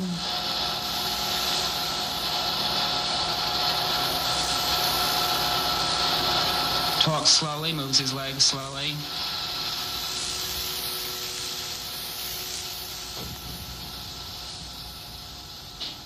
Le but de ces expériences, réaliser une investigation totale de la personnalité et du comportement pour pouvoir ensuite créer et contrôler les structures du caractère souhaité. À la même époque, le LSD fait son apparition sur le campus de l'université de Harvard sous forme de sucre en morceaux.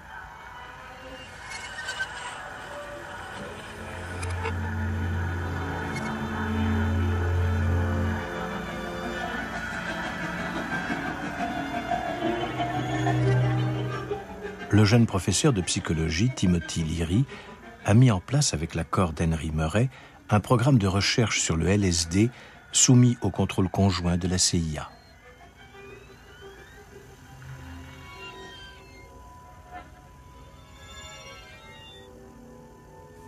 Murray et Leary font eux-mêmes l'expérience du LSD.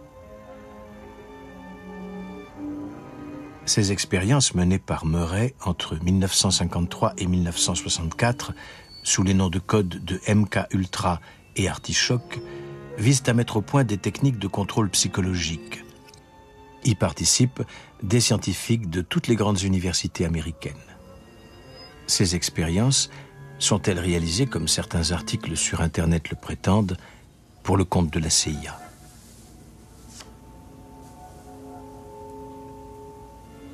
À quelle fin Murray utilise-t-il le Sacred Mexican Mushroom, un champignon hallucinogène qui pousse au Mexique et qui servira de modèle au LSD?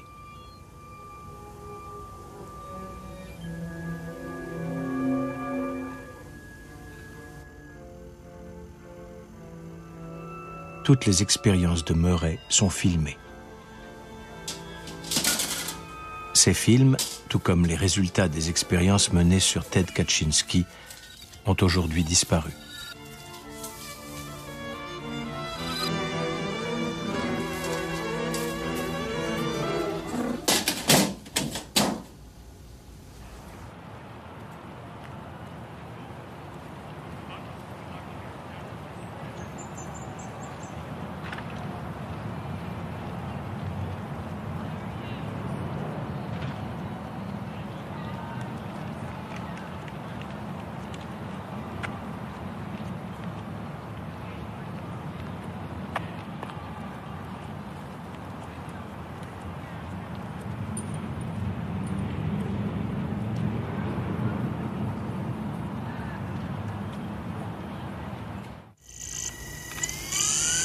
Tonight, the trial of Ted Kaczynski when mental illness meets the law.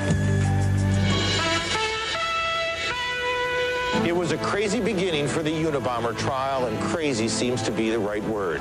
Prosecutors believe he is linked to as many as 16 bombings that killed 3 people and maimed 23 others in states across the nation. The former hermit has refused all court-ordered mental tests. His attorneys say he's afraid of psychiatrists, gets upset at the mere mention of their profession. Paranoid delusional thinking dictates Mr. Kaczynski's life. He went on to say Kaczynski has concern over government agents, satellites, electrodes, and mind control. It's not surprising to me that a bona fide paranoid schizophrenic person believes their delusions are reality. And in terms of Ted Kaczynski's self-appointed vengeance mission, if he is to be considered insane, then everything he's done will have no political effect, and it will have no meaning to society. Lawyers and psychiatrists agree. Ted Kaczynski clearly is not like the rest of us. Joining us on this Friday evening, now it's either a bomb factory or the home of the schizophrenic, depending on whom you ask. That's what attorneys on both sides of the Unabomber trial are saying about Ted Kaczynski's cabin, which arrived on the back of a big rig truck just before noon today. News 10's Gloria. Meanwhile, a key piece of evidence is on its way to Sacramento. Kaczynski's cabin leaving Great Falls, Montana this morning, being brought here as a piece of evidence for the defense. It's expected to take 3 days for the driver to complete the 1,100-mile trip to Sacramento. The cabin, which will be stored at Mather Field, is important to the defense strategy of portraying Kaczynski as mentally disturbed.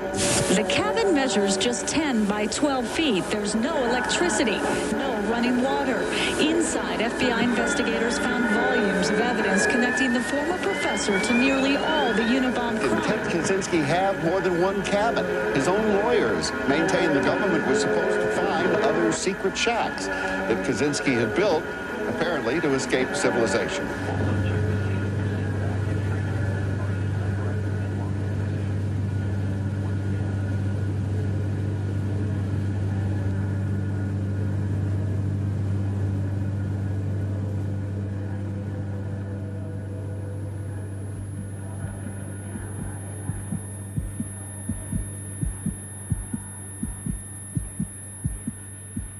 Florence, le 1er avril. Dans votre dernière lettre, vous me demandiez quel est l'imaginaire d'un mathématicien. Vous croyez sans doute que les mathématiciens pensent toujours aux mathématiques. Mais ce n'est pas vrai. Les mathématiciens expérimentés pensent rarement aux mathématiques. La plupart du temps, ils pensent aux fleurs, au soleil et aux oiseaux qui chantent au printemps. Peut-être pensent-ils parfois aux femmes, mais ils ne le font pas souvent, car leur cœur est pur. Vous allez me demander, comment cela se fait-il que les mathématiciens ne pensent pas toujours aux mathématiques? Je dois vous informer que les mathématiciens ne sont pas des scientifiques, mais des artistes. Vous souvenez-vous que je vous ai écrit au début que je n'étais pas un scientifique? Mis à part les mathématiques les plus élémentaires, comme par exemple l'arithmétique ou l'algèbre que l'on apprend au lycée, les symboles, formules et mots des mathématiques n'ont absolument aucun sens. Toute la structure des mathématiques supérieures est une immense escroquerie, un simple jeu, une farce inconsidérée. Vous allez me demander, n'y a-t-il pas un traître pour faire éclater la vérité? Oui, bien sûr, il y en a. Mais l'affaire est tellement incroyable que personne ne les prendra au sérieux. Le secret n'est donc pas menacé.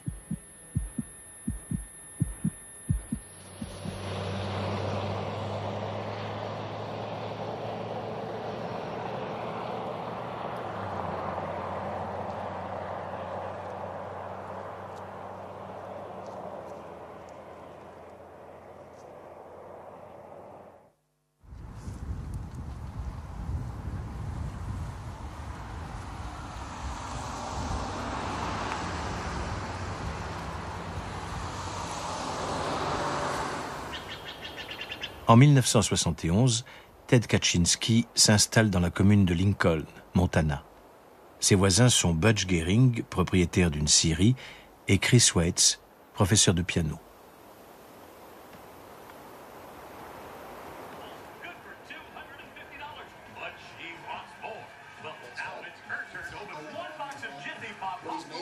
Butch et son ami Chris aideront les agents du FBI lors de la surveillance et de l'arrestation de leur voisin Ted. Chris cherchera et trouvera la deuxième cabane de Ted, celle qui apparemment lui servait d'atelier pour fabriquer ses bombes. Cette preuve confirmera la théorie du FBI. Ted Kaczynski est bien le fameux Unabomber. Ted's home cabin, there became more and more people moving in. There was noise. He didn't have the privacy he had when he first moved here. I told you before, when Ted moved here in 1971, there was only 4 people living up here year-round, and so Ted had things pretty private. Well, at the time of his arrest, Butch has had all kinds of neighbors move in, and Ted liked to be by himself where he could work without being surprised, having somebody knock on his door or just show up or somebody come by. So he built this little cabin where he could go out into the woods and live off the land and be completely content and not have to worry about being surprised by anybody.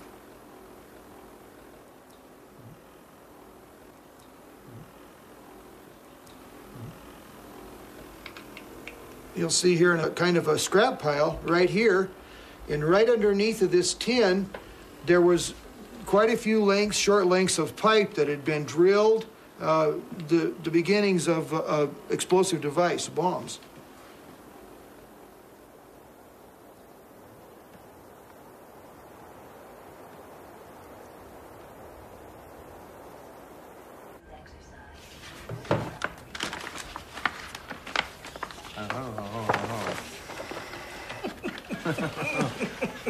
How's that? Who is a photographer from this? Me, but I've got some FBI photos too. This is the cabin before anything happened. When I talked to the FBI agents, just about every time Max Knoll and I were in constant contact prior to the arrest, I worked with him for about 30 days, doing photography missions, taking video, catching Ted out behind the house, but never on the camera, all just sounds. This was Ted's map. And this Ted's is map? Yes, this is his writing right down here. What it says is routes followed on foot from late autumn 71. All these black lines, handwritten lines, are Ted's trails. Now, Butch, written in by Ted? Yes, written in by Ted. It's an enigma. That's the best word I can come up with, because everything that he did experiments on and he wrote down very systematically. and not just bomb experiments, but other things, very scientifically would write down how much of this or that he used, how successful it was. And in the areas of his bombs, he was very meticulous when he would come up with a new mixture or a new type of detonating cap. You know, he would write down ranges and how effective they were and all of those kinds of things.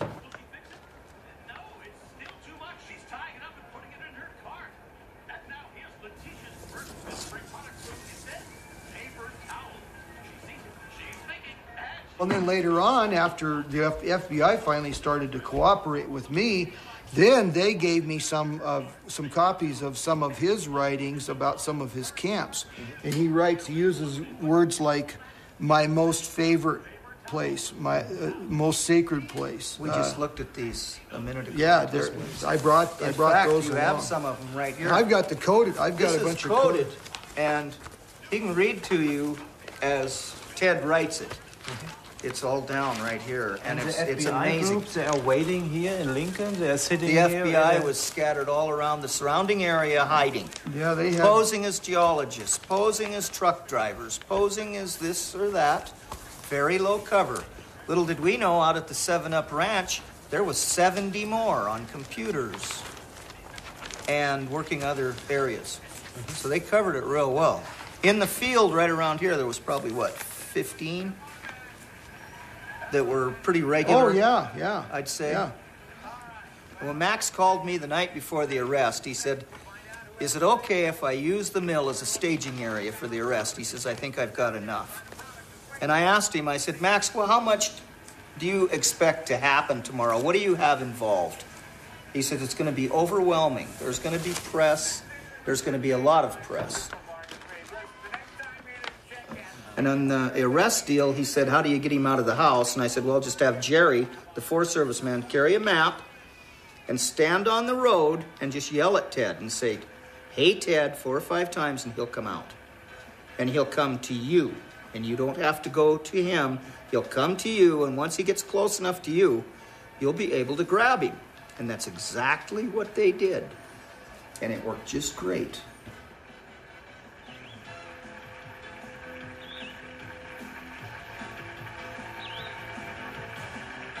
This is Randy West for Supermarket Sweep. Supermarket Sweep has been an Al Howard production.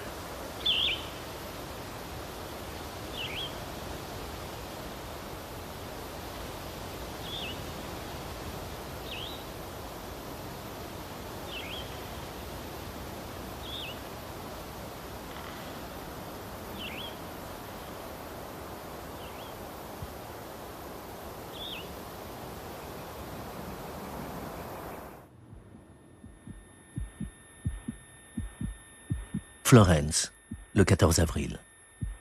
Vous me demandez par quels moyens peut-on refuser de prendre part à la réalisation d'une utopie quelconque? Qui me donne le droit d'utiliser la violence pour m'y opposer?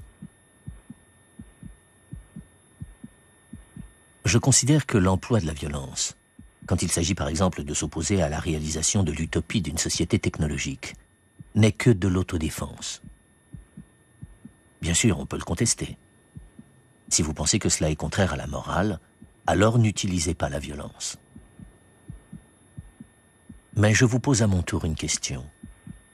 Quel type de violence a provoqué le plus de mal dans l'histoire de l'humanité? La violence autorisée par l'État ou la violence non autorisée, employée par des individus? Je répondrai plus tard à vos autres questions. D'ici là, je dois m'atteler à d'autres tâches.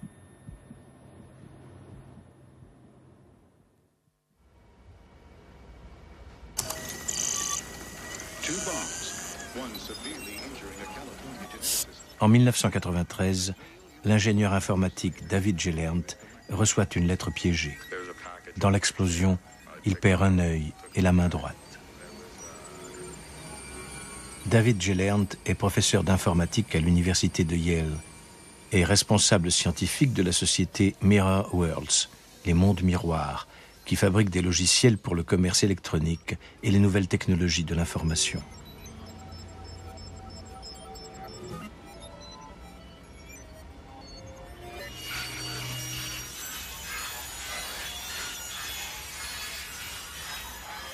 Mirror Worlds est également le titre d'un ouvrage qui a rendu Gellert célèbre.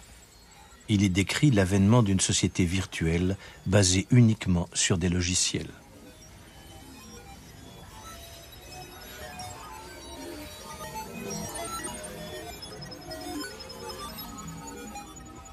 Gellert est un critique violent des médias américains à qui il reproche de mettre à mal le système de valeurs morales des États-Unis par leur soif de sexe, de sang et de violence.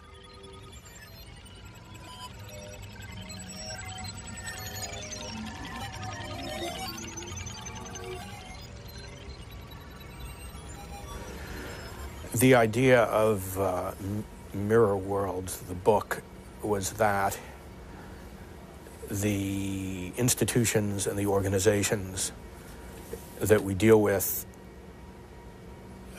every day that are becoming more complicated all the time would be mirrored in software, so that if I wanted to know what was happening at the university, I could look at the software image of the university and find out what was being taught and who was saying what and what was happening today and so forth.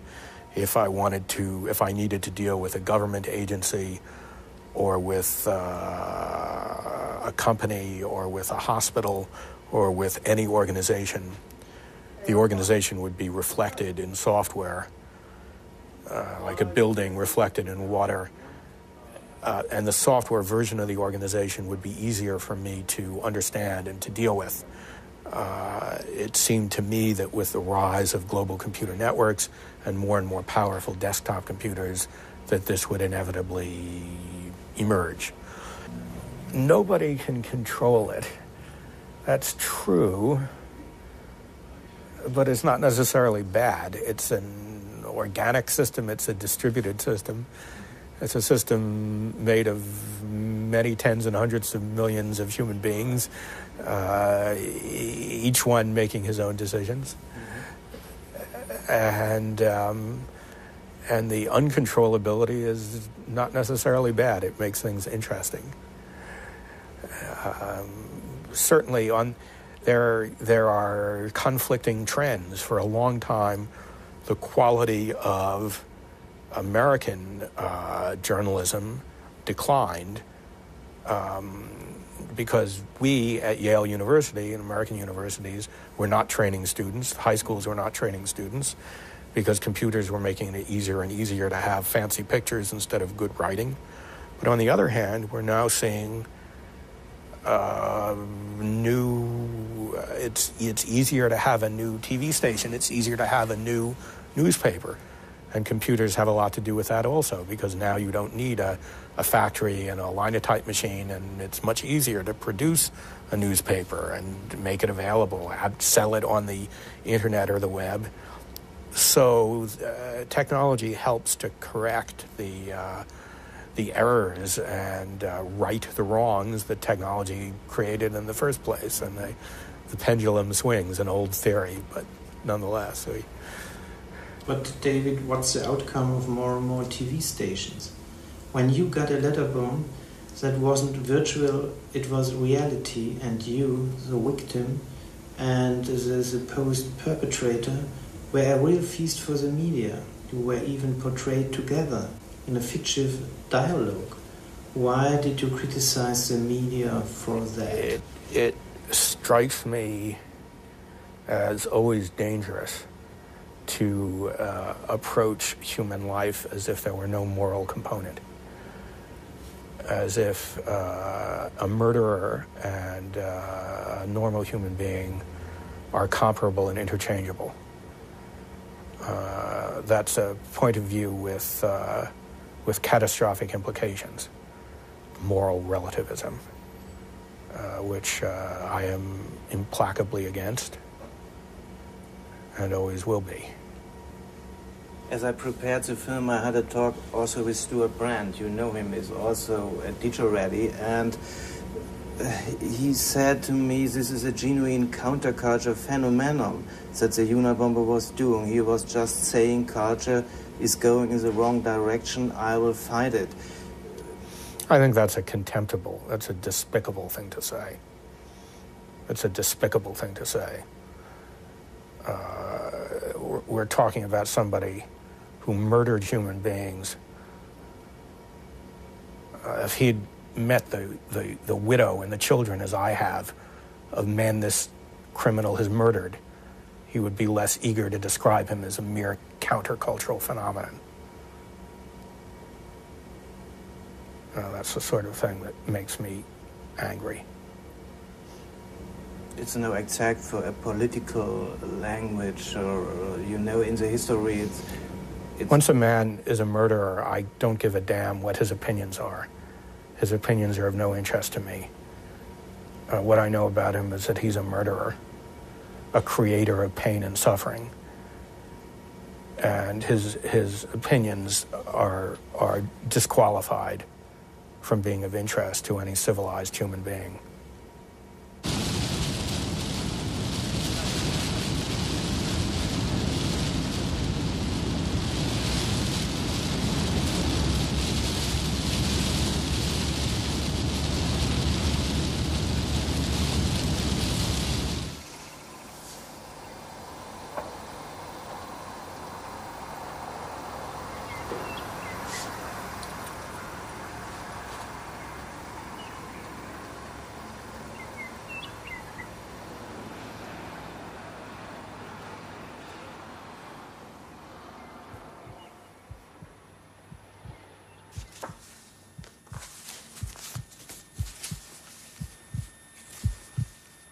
Florence, le 2 mai.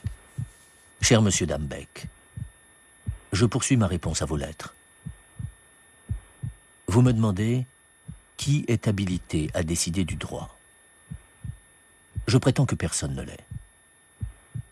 Dans les sociétés civilisées, il est d'usage que ce soit l'État qui établisse le droit. Dans les sociétés non civilisées, ce sont les coutumes et les traditions. Si l'on refuse et s'oppose à la norme du droit établi par l'État et les coutumes, on aboutit à une révolution. Bien sûr, personne n'est habilité à la faire. Si vous pensez que c'est immoral, alors ne participez à aucune révolution. Mais la révolution est le seul moyen permettant de s'opposer au système technologique.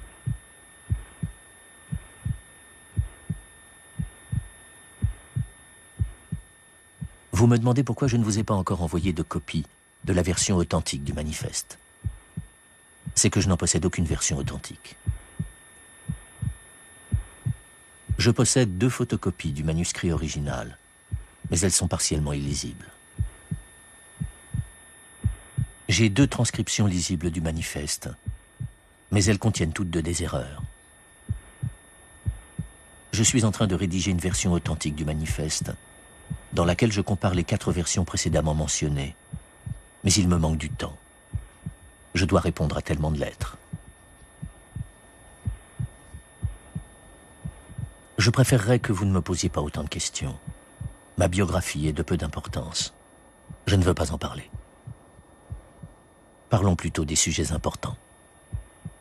Bien à vous, Ted Kaczynski.